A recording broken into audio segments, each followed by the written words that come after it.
that Trump is in bed with the technocrats from the very beginning. I mean, it was so obvious. Like that picture that we have here. This is him swearing an oath as he is re-sworn into the Oval Office in his second term. You can see Elon Musk in the background. You can see his son Barron. You see his wife. You can see J.D. Vance and RFK back there, and all the big technocrats were there in the front row with Donald Trump when he was sworn in.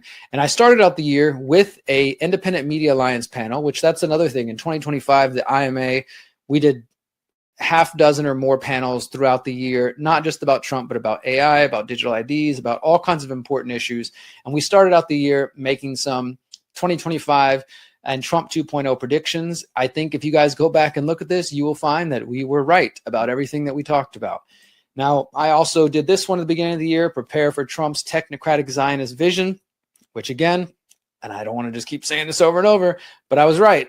Trump and the Zionists are closer than ever. And even today, as I'm recording this, Trump is meeting with Netanyahu in Florida at Mar-a-Lago to discuss the so-called peace plan, which we know is really, I mean, they even call it a technocratic plan. It's really a plan to carve up Gaza for people like Jared Kushner, Trump's son-in-law, and other Zionists to turn it into real estate and to continue their genocide of the Palestinian people and their extermination of anybody who stands in the way. And so I was talking about that way back in January, and I proved to be right.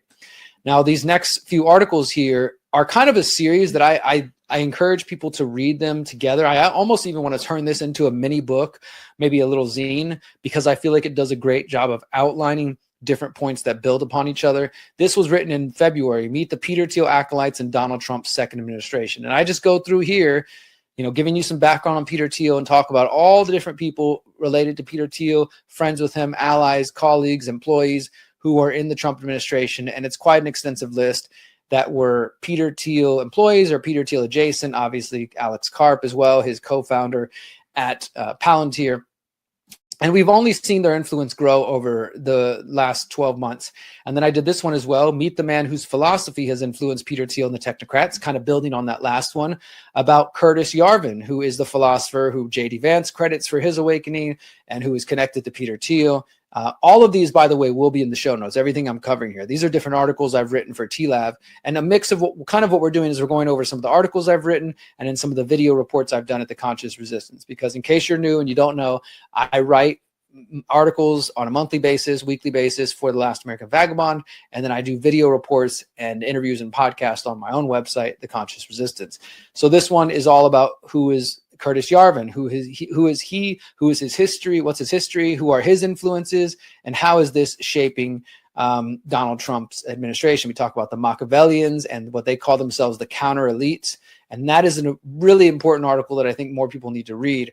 Continuing on that trend, I reported how on day 2, Donald Trump partners with technocrats to promote mRNA injections, AI, and transhumanism as part of the Stargate project, which, as I said, with Larry Ellison, Sam Altman, and other technocrats there, SoftBank chief Masayoshi Son, and others. That came like right away. Right away, the signs were all there that Trump was not going to be, that he was going to be very friendly with the technocrats.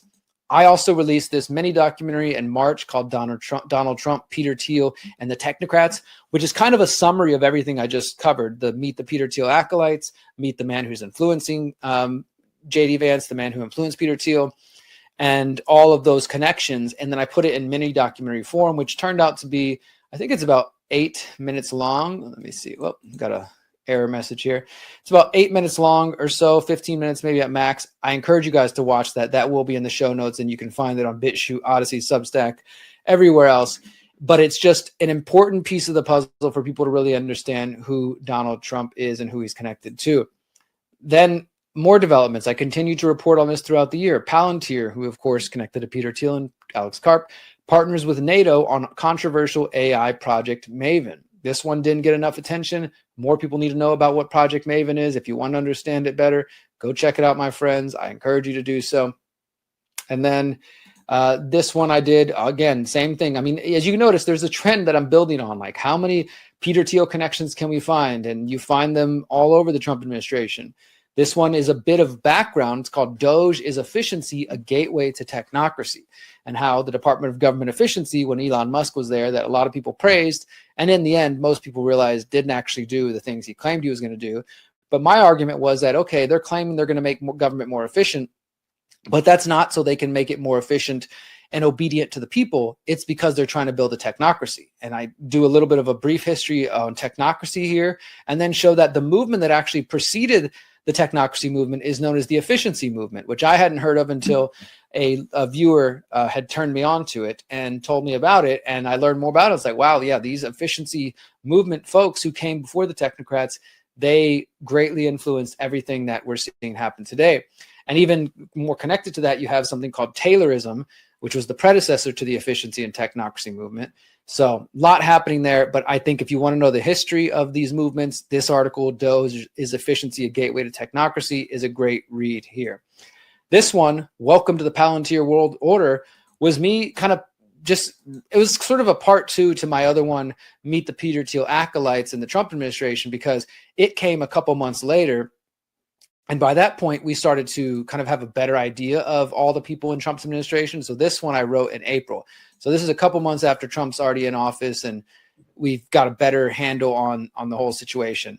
And this one looks at, again, just a list of SpaceX and Palantir. They're going to create a golden dome over America. Palantir is helping locate immigrants for Trump administration. Palantir partners with the IRS. Peter Thiel and nuclear energy. Overhauling the U.S. government's payment system, blind support for Israel. All of this stuff is connected to Peter Thiel and to Palantir. The Doge-Thiel connection, which I also covered in this video here, the Doge-Peter Thiel connection. There's Peter Thiel and Elon Musk back in the day with their original website, x.com and PayPal that they helped found. So I covered that there.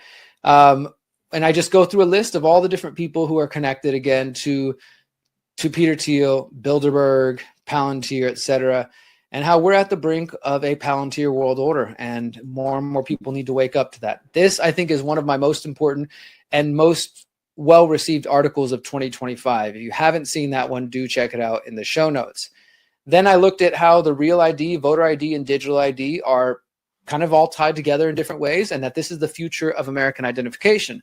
Now, of course, we know that Trump didn't start the Real ID program. This was going on since, since 2005. It's been happening way back then, post 9/11, but it's been passed down and kicked down the can.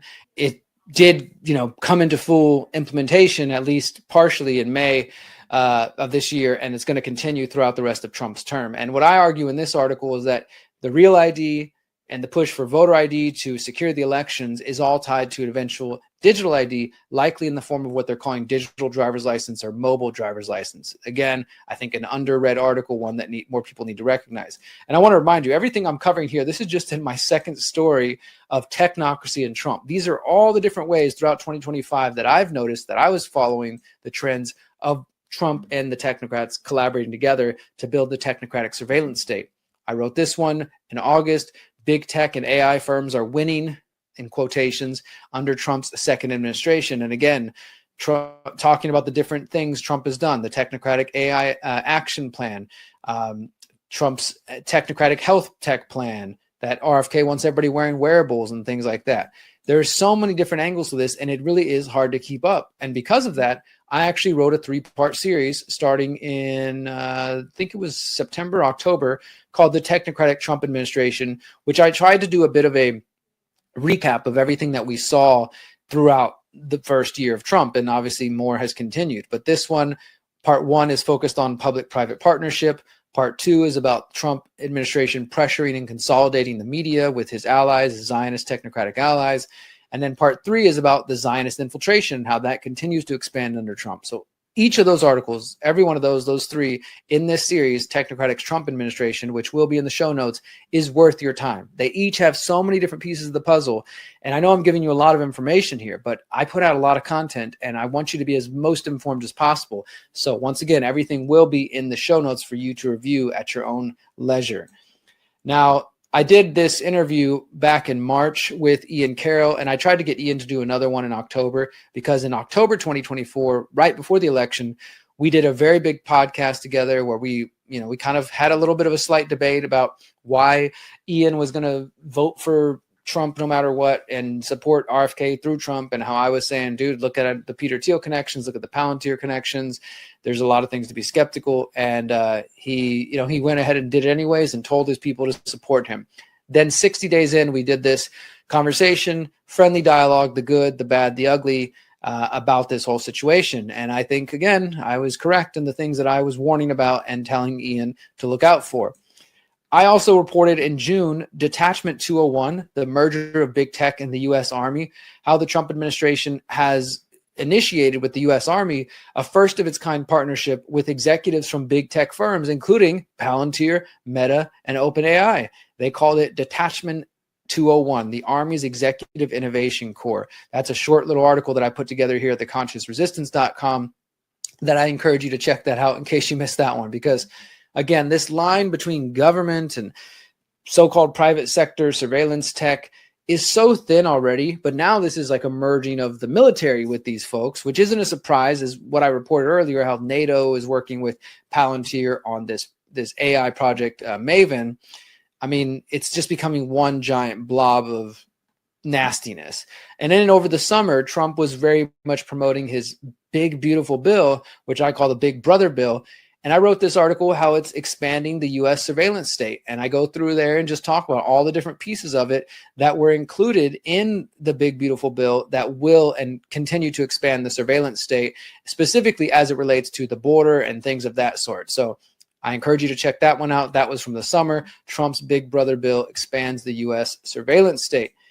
Now, here's another one more recently that I did, a little clip from my show a couple weeks ago. Trump gives the technocrats their wet dream with AI executive order. We talked about this, how Trump's executive order on AI, which is basically trying to restrict any states from being able to sue, or excuse me, any states from being able to enact their own regulations and rules around AI. And instead, the federal government is saying they're going to sue any states that try to do that. So if you have if your state wants to try to protect the kids and pass AI restrictions or regulations, the federal government says they're going to sue them. I mean, which is pretty insane. And then you can see here, while he's signing the AI executive order, he's got David Sachs, he's got Howard Lutnick, who are some of the Palantir, Peter Thiel, swamp creatures, acolytes that I've warned you about in my previous reporting here. And then, so we're going to switch gears real quick here for a moment, but those are just some of the stories that I've covered this year. I mean, I know I just went through 1, 2, 3, 4, 5, 6, 7, 8, 9, 10, 11, 12, 13, 15 to 20 different articles and interviews and podcasts outlining this. I don't think there's any way that any honest person can truly tell me that Trump is not in the technocrats' back pocket. What I've heard throughout the year, though, throughout 2025, and I'm sure you guys have heard it too out there in social media land, is, Derrick, keep your friends close and keep your enemies closer. Oh my God, if I hear that again in 2026, I'm going to blow my brains out. I mean, it's just the level of coping and of cognitive dissonance and ignorance is just off the charts, guys. But this is what we're facing, people who don't want to deal with reality. I think the evidence is abundant. I just went through briefly reports that I did over the last year of the first year in Trump's second term. And it's obvious, it's clear, okay? Since 2012, the Conscious Resistance Network has been an independent media organization focused on empowering individuals through education, philosophy, health, and community organizing. We work to create a world where corporate and state power do not rule over the lives of free human beings.